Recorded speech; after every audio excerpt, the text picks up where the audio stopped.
right, thank you very much, and thank you for that introduction. So this is my presentation, Go with the Flow, Morphological Variation of Pocilloporidae Corals in the Eastern Tropical Pacific. So for context, coral reefs provide a wealth of ecosystem services, yet they're under immense threats from climate change.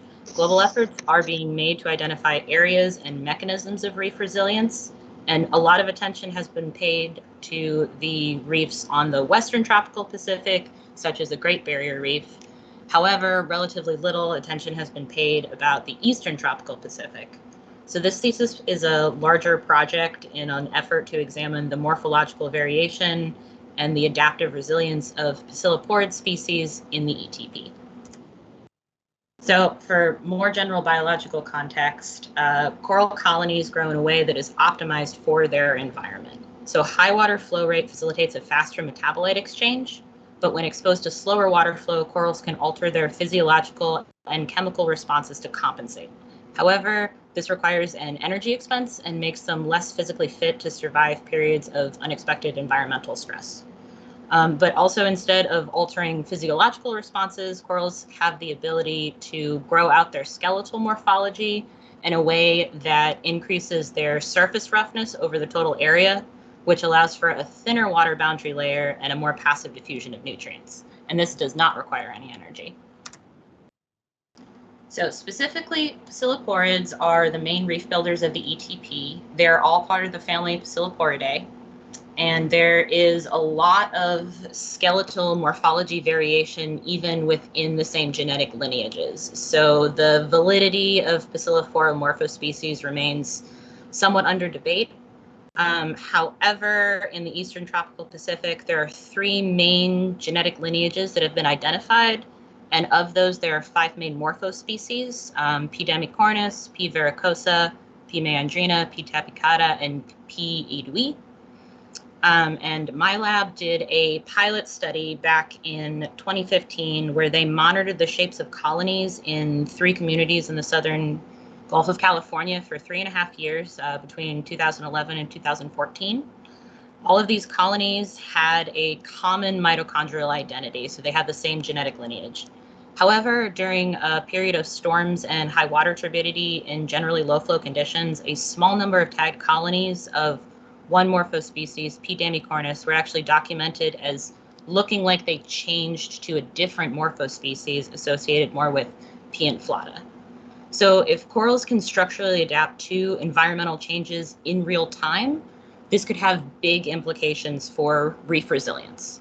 So my project wanted to see if there was evidence of these corals being able to adapt to their environment regardless of their genetics.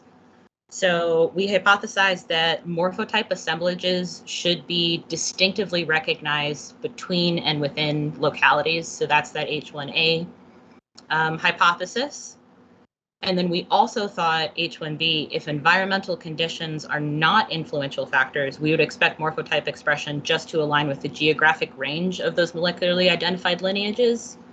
But if the driving factor of morphology could be water flow rate, we would expect the groupings in high versus low flow areas, not based on genetic proximity. So my study sites were 3 sample sites in 3 groups. Group A is the map zoomed in there, and that's in the Gulf of California, and that's Portugues, Isla Gaviota, and Punta Galeras. And Punta Galeras was labeled as Calorita in my data spreadsheet, and so I use that in my figures sometimes too. Group B is off the shore of the state of Oaxaca, Mexico, and that consists of the sites Dos Hermanas and Vizcaíno. And then Group C is further down south, and that's near the Isla del Caño in Costa Rica. So what we know about these sites is that they all correspond with a different genetic range of those 3 different main morphotypes. So Group A is in the area of Site 1, Group B is associated with morphotype lineage 2, and Group C is associated with morphotype lineage 3. So the sites are selected so that each group is only in the range of 1 genetic lineage. And we also know the flow areas in Group A from a few in situ measurements taken by my lab in 2014.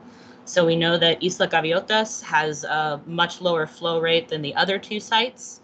And then we also know in general that the Gulf of California has lower flow rates than either group B or group C, just because that's in the Gulf and the other two are farther outshore where there's a stronger current. To collect data in the field, this was done in 2011, and it was a transect where a bunch of photos were taken and GPS points were marked along the photos. Then my PI did a morphotype analysis and identified the features.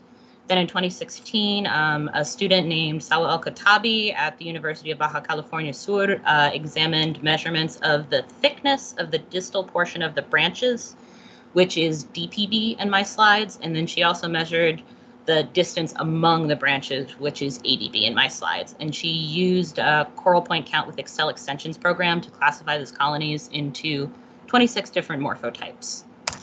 So in her initial analysis, she found a whole bunch of different morphotypes and saw that some were much more common than others and that the sites all looked different. So my analysis dives deeper into that, and I used a variety of software programs to look at diversity and spatial metrics. I had 3 sources of data: the XY GPS points, the morphotypes that were assessed by Sawa in 2016, and then DPP and ADB measurements.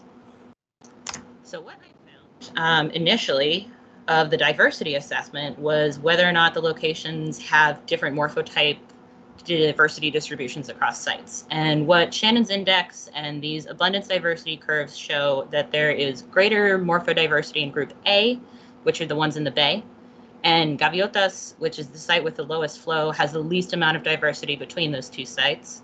However, groups B and C with the high flow water rate also in general have lower diversity than low flow group A. Next, I have a Bray-Curtis analysis of hierarchical clusters, which I did in past. So this is interesting. When grouping by morphotype, more closely related clusters do not line up with geographical proximity. So you see that Isla del Caño is the most geographically isolated and also the most dissimilar cluster.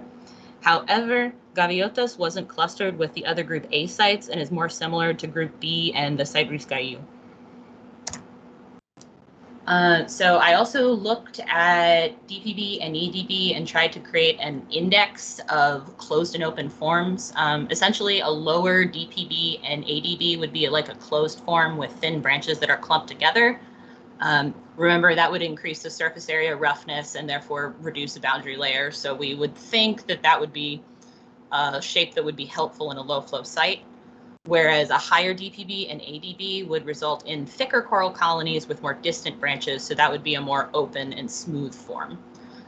This is just a qualitative exploratory analysis just based on the limitations of my data. So we were just looking for spatial patterns. You can see on these maps, the darker colors represent more open forms and the lighter colors represent more closed forms. So just visually, we can kind of get a sense of how some patches are generally more open and generally more closed. To dive into that a little bit, this was Salwa's analysis, and she was actually able to do a Morans analysis of localities. And what she saw was that there are spatial patterns with positive and negative correlations in all of the coral communities studied, and also within those 2 morphological characteristics. And so what she saw were gradient and uniform types of Morans analysis.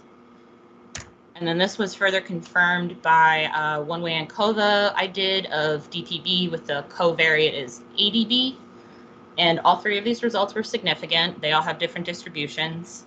In general, Gaviotas has the lowest mean value out of all of localities, and group A also has the lowest mean value out of all localities. So that means both of those sites in general have a distribution that's more favored toward closed morphotypes. So altogether, that adds up to data that really supports that morphotype assemblage and diversity here is associated with water flow rate and not just determined by the expected spatial range of genetic lineages. Morphotype assemblages are distinct. There is more morphotype diversity in low flow regions, group A, than in offshore regions, group B or C. Also, if low flow rate was a factor impacting morphology, we would expect to see that group A would also have more closed morphotypes compared to groups B or C, and the data supports that. At a finer scale, we would also expect morphotypes at Isla Gaviotas to be more closed than at Portugues or Calarita if the flow rate was a driver, and data also supports that. And then there are non-random spatial patterns of distribution that we detected along those transects based on the Morans, so environmental gradients might be the cause. And in general, all of this together supports the arguments that the corals were observed to change their morphotype between 2011 and 2014, and they might have been responding to and compensating for those stressful environmental conditions. I have to acknowledge that there are some limitations to my data. It's pretty difficult, if not impossible, to determine ecological significance of results without really understanding the true natural variation of the range in the whole landscape. So without a proper reference framework, we can weaken the interpretation of the data. So my biggest problems were lacking the specifics of the genetic and the environmental data. I didn't have access to that. And so that really limited my ability to do more sophisticated spatial analyses. So it is entirely possible that unknown factors and other variables could have an equal or greater effect on morphotype, and we weren't able to look at those. So that is me. Thank you so much for all of the contributions and assistance from everyone. And thanks for getting me through this project in this absolutely crazy year. And here are my sources.